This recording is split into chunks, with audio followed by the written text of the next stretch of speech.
Sahibul Ratib Al-Imam Abdullah bin Al-Haddad waktu menyebutkan hadis ini, dia bilang asal tahu aja, satu salawat dari Allah untuk hamba itu cukup untuk keperluan hamba tersebut dunia dan akhirat. Satu salawat dari Allah untuk hamba. Bagaimana kalau 10 salawat sebagai imbalan dari satu salawat yang kita berikan kepada Nabi besar Muhammad sallallahu alaihi wasallam. Makanya Nabi suruh kita salawat yang banyak. Bukan Nabi mau ngambil untung, biar kita yang dapat keuntungan dengan salawat kepada Rasulullah sallallahu alaihi wasallam. Sebab dijamin amaluna bainal qabul wa raddiha. Amalan kita antara qabul, diterima atau ditolak. Semua amalan. Allah hanya menerima la yaqbal illa thayyiban, hanya menerima yang bagus. Amalan kita ini antara diterima dan ditolak. Ada yang diterima, ada yang ditolak. Begitu. Kan Al-Imam Syekh Umar Mahdhar Ibn Al-Imam Abdurrahman As-Saggaf, beliau sampai bilang, ini wali besar. Tapi walaupun dia wali besar tidak ghurur, enggak tertipu dengan dengan keilmuan, dengan pengikut, dengan ibadat dia tetap masih takut kepada Allah Subhanahu wa taala. Ini penyakit ghurur ini melanda semua orang. Kemarin kan kita bahas tentang bab ghurur kan beberapa waktu yang lalu. Itu melanda semua orang. Ghurur, tertipu dengan ilmunya, tertipu dengan ibadatnya, tertipu dengan pengikutnya, tertipu dengan followernya, tertipu dengan kepandaiannya dalam bicara, dalam ini itu segala macam, dengan hartanya, banyak. Ini beliau ini amalannya banyak, ibadatnya banyak. Di antara amalannya beliau itu, dalam satu nafas dia membaca ya Latif, ya Latif, ya Latif 1000 kali. Dalam satu nafas. Berapa nafas kita sehari? Masya Allah. Jangan heran abahnya beliau menghatamkan Al-Quran. Itu siang 4 kali hataman Quran, malam 4 kali hataman Quran. Zikirnya banyak, ibadatnya banyak, wali besar, ulama besar.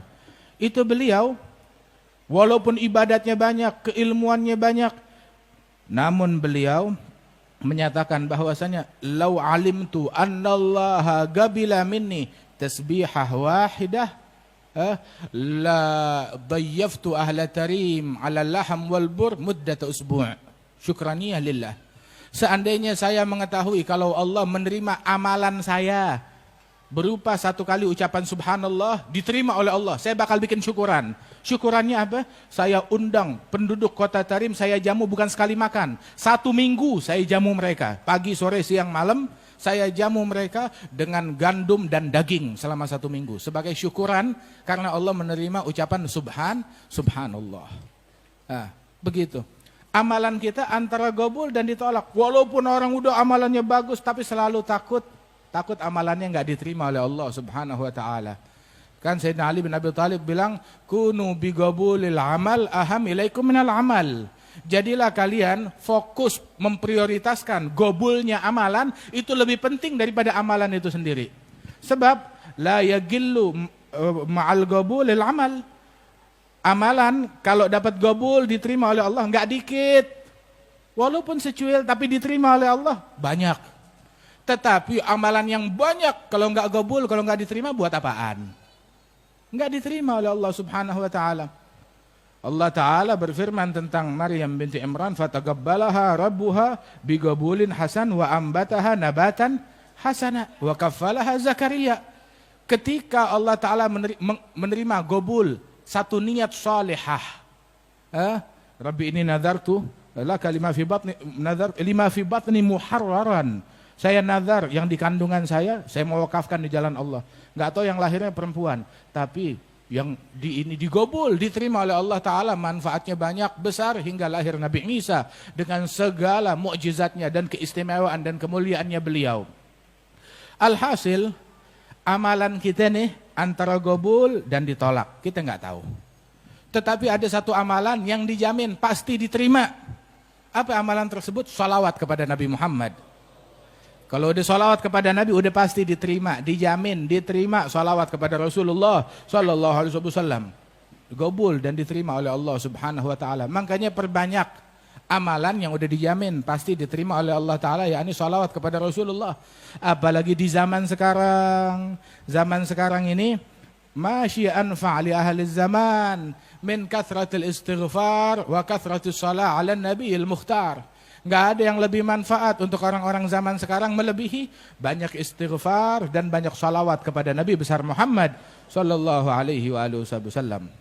Sehingga ada satu sahabat bilang kepada Rasulullah sallallahu alaihi wasallam, "Ya Rasulullah, berapa banyak saya jadikan untukmu saham salawat saya? Saya punya amalan banyak. Berapa banyak dari amalan saya yang saya jadikan, saya peruntukkan untukmu salawat?" Dia bilang, "Terserah kamu." Dia bilang, "Rubu' ya Rasulullah, 1/4 amalan saya isinya salawat buat kamu."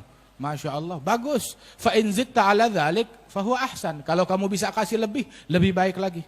Kalau begitu 1/3-nya, bagus. Kalau lebih baik lagi. Kalau begitu setengahnya, bagus kata Rasul. Kalau lebih baik lagi. Kalau begitu 2/3 isinya salawat. Rasul bilang bagus. Fa in zidta ala dzalik fahuwa ahsan. Kalau kamu bisa lebih maka lebih baik untuk kamu.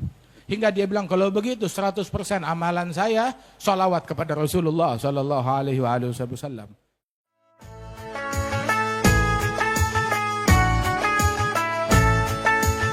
Ramadan tiba, Ramadan tiba, Ramadan tiba. Marhaban ya Ramadan, marhaban ya Ramadan, marhaban ya Ramadan, marhaban ya Ramadan. Ramadan tiba, Ramadan tiba, Ramadan tiba. Marhaban ya Ramadan, marhaban ya Ramadan, marhaban ya Ramadan, marhaban ya Ramadan. Ramadan tiba semua bahagia, tua dan muda bersuka cita. Bulan ampunan, bulan yang berkah, bulan terbebas api neraka. Andaikan saja Ramadan semua, bulan yang tiba, bulan yang ada. Karena besarnya setiap pahala yang dijanjikan kepada kita. Marhaban ya Ramadan, marhaban ya Ramadan, marhaban ya Ramadan, marhaban ya Ramadan. Dalam bersahur ada pahala, dalam berbuka alangkah indah. Menahan diri, menahan lidah, menjaga hati, menjaga mata. Banyakkan amal hari-harinya, pahala datang berlipat ganda. Berlomba-lomba untuk ibadah, dunia bahagia surga nantinya. Ramadan tiba, Ramadan tiba, Ramadan tiba. Ramadan tiba, Ramadan tiba, Ramadan tiba.